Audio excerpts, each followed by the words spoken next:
permanent or surgical family planning. So first is the natural family plan. Ano nga ba ang natural family planning method? Sa family, natural family planning, dito, di gumagamit ng kahit anong product or kahit anong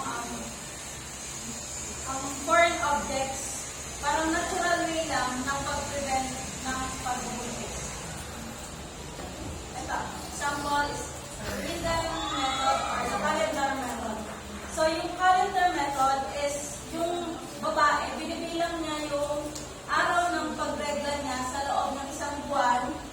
Tapos, para malaman niya kung kailan siya magiging fertile or magiging mag-ovulate. Alam niyo lang po yung ovulation day, no? Yes. So, paano nga ba siya kung may idea ba kayo kung paano mag-mila or gawin yung calendar method? So, explain ko. Sample. Yung ang normal cycle ng babae, meron siyang 28 days to 35 days. That's the normal range ng cycle ng isang babae. So, for example, 28 days yung cycle mo. Example na, regla ka sa January 1st.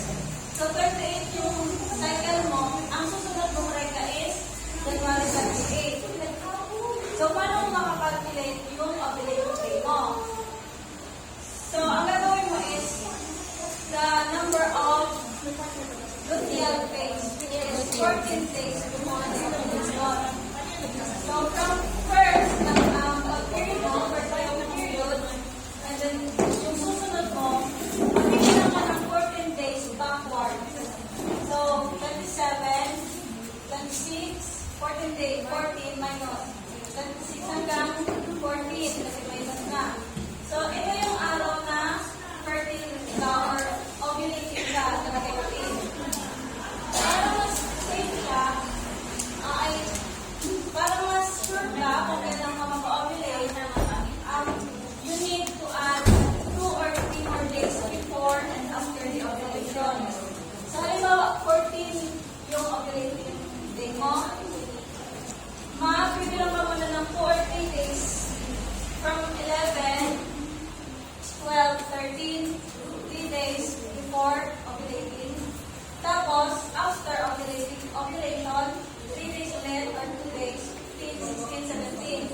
So, from 11 to 16 days, ito yung unsafe. So, bawal ka makipag-sex sa araw na to.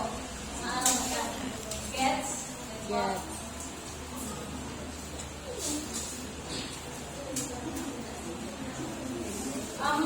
Applicable lang itong calendar method pag regular yung cycle ng menstruation mo.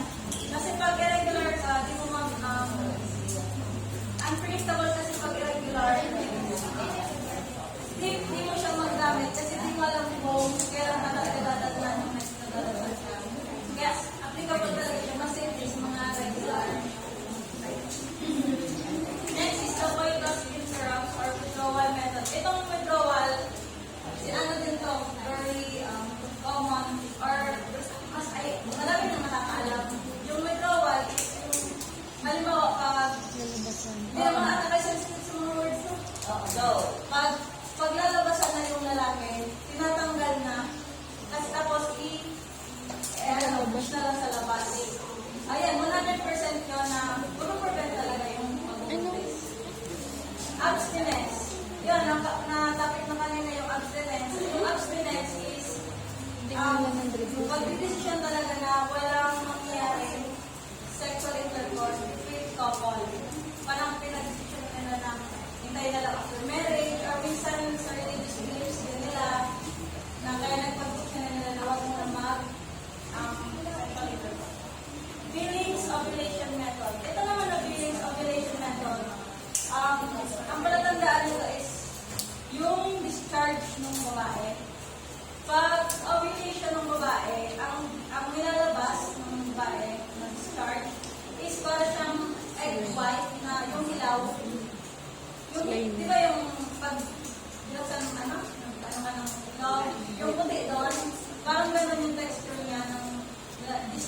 babae pag ovulating. Parang watery siya na medyo sliding.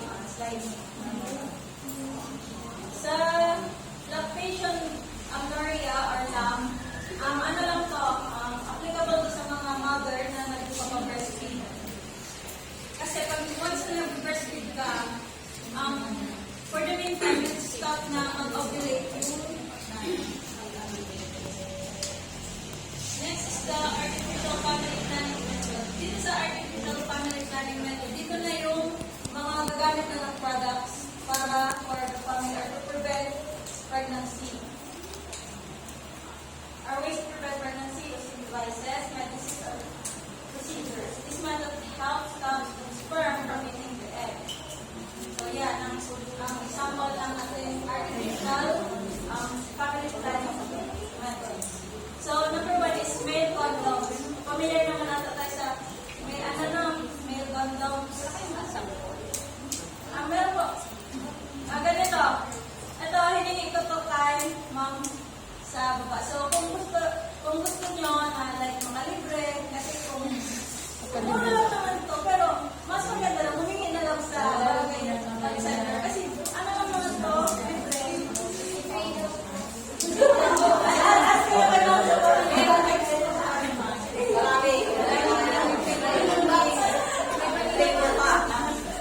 So, yan. May marunong ng government ng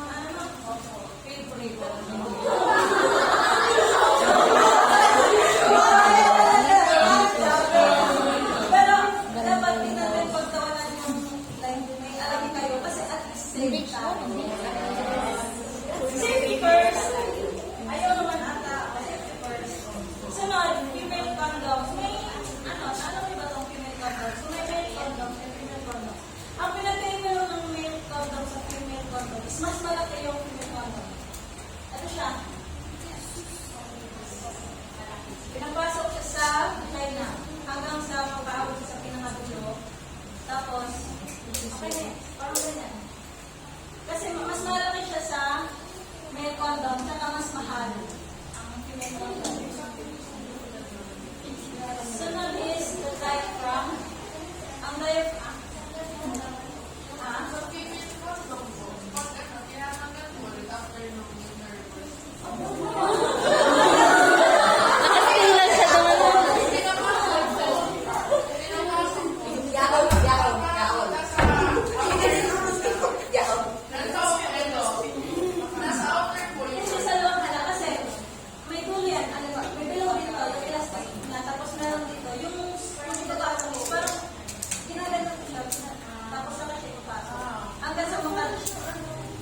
Yung menstrual yan parang pwede siya parang pero maganda siya. Kasi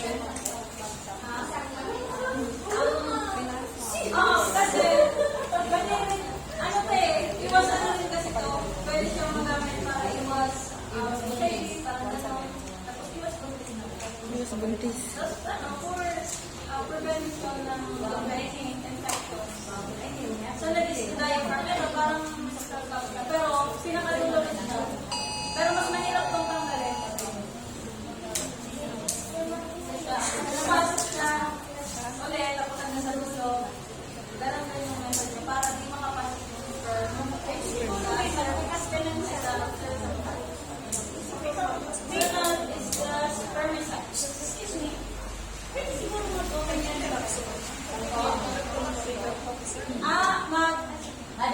Mademo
sa kanyo, para iwas ulit, pamabutas. Tapos, bukasan nyo, iwasan nyo mabulit, yung tumatamaan yung kondom sa loob. Tapos, after nun, is i-drop siya sa kamay. Pero, bago mo nung kayo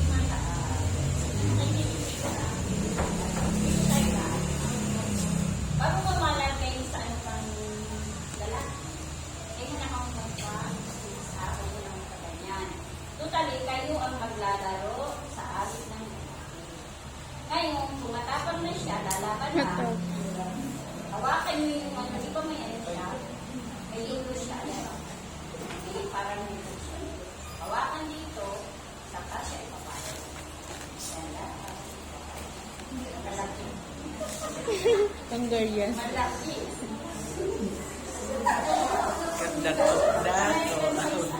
American. Hungarian sausage. Ayaw ko lang sex ay malaki. Basta yung papasok mo. Ayaw ko lang sa pagkakasin siya sa ano ng malaki. Tapos pagkakapasok mo na yun, saka na kayo yung laki-laki. Tama. Pagtapos na, ang hawakan mo dito, maano ng pagkaan.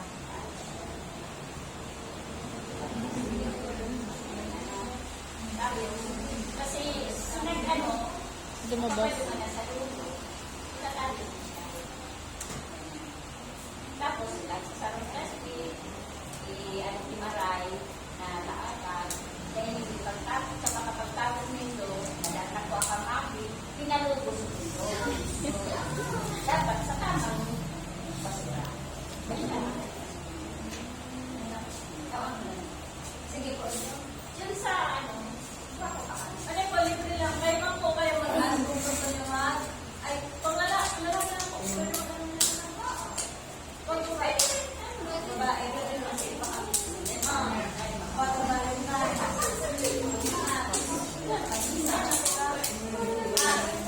The next is the spermicides. Ayan. Ito. Ganyan yung ginagawa sa spermicides. Pinapasok. Kasi meron siyang gel, meron din na parang ano siya, tablet, story na pinapasok din. Ang use nito is para patayin yung sperm na papasok sa vagina na ay sa literal sa baba. Or so, ano lang, cervix pa lang. Sunod is General consultant. kasi daw po, hindi daw naubos mga tayo. 100%. Hindi. Kasi may ano rin, hindi talaga siya 100% namamatay. Pero, Possible. di naman natutuloy pag wala na yung comes nung ano. Kasi may natural na pamatay yung babae sa loob ng ano natin, katawan. Ang daming challenges mo na yung sperm na nadaanin pa bago makarating sa kanyang Destination. So that is the vagina cervix part. Ito, same lang siya ng ito. Ayan, ito yung sponge. May spermicides din yan. Pampatay rin pag pamatay. Parang ina-absorb siya ng sponge, yung sperm. Tapos doon, pinapatay na sila. Tapos inaya na parang hindi mo gumalaw. Pero mahirap kasi yan tanggalin na sponge. Unlike doon sa diaphragm. Sunod is the Intrauterine. intrauterine devices or the IUD. Itong IUD, para siyang T, parang letter T siya. Tapos, yung dulo niya is ayan, Papasok sa inaharangan niya yung sa paloob. exit nung exhale, yung dulo ng fallopian tube, exit nung exhale, hinaharangan niya para di ma-meet nung sperm. Sunod is the contraceptive, hormone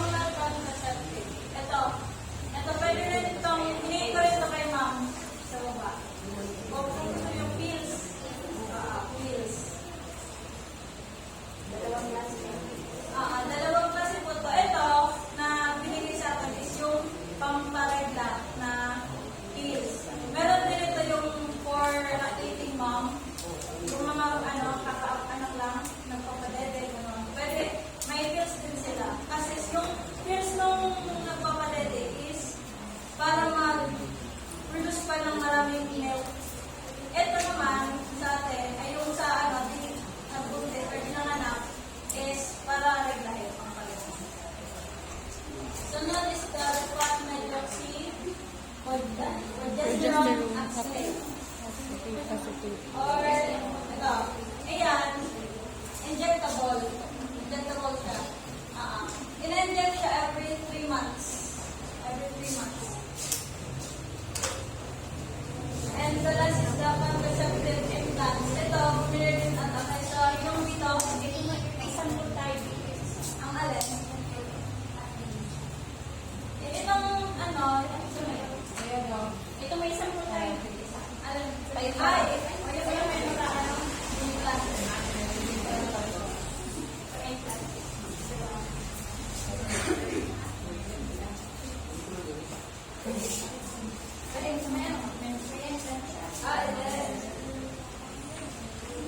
Ayan, may implant siya.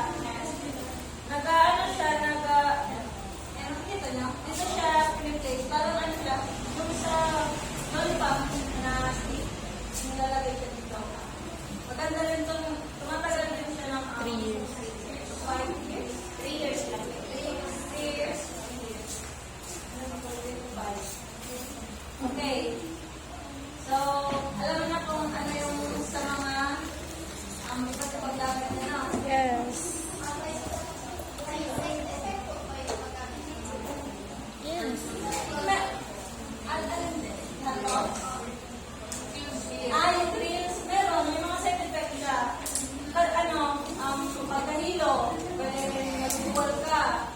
Or, pwede rin sila sa hormone changes, magka-acne, pwede rin sa hormone changes mo maging depressed or parang pa-iba yung mood, pa-iba yung mood. Tapos, nag-blood clot, mas marami na yung blood clots na makikita mo sa regla mo, mga pamumuon ng dugo.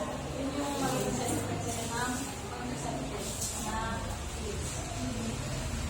pills.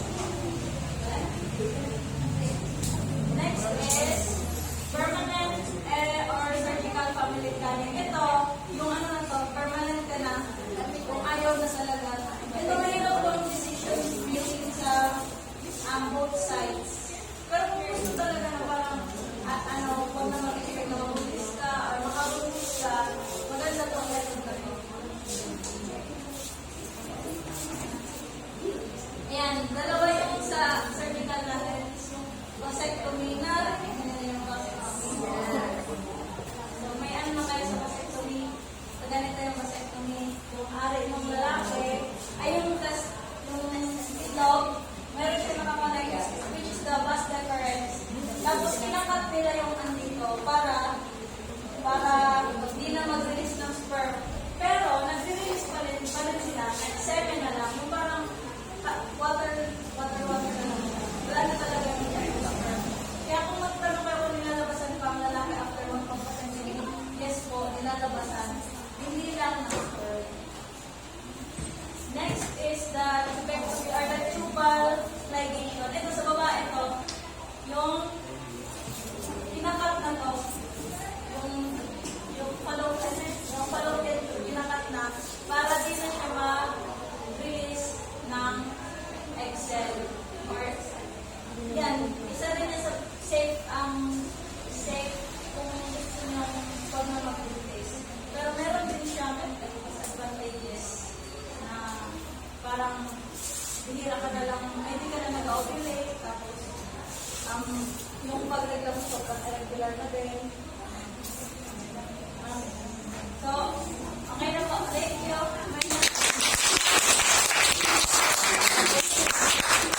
May tanong pa ba tayo? Wala.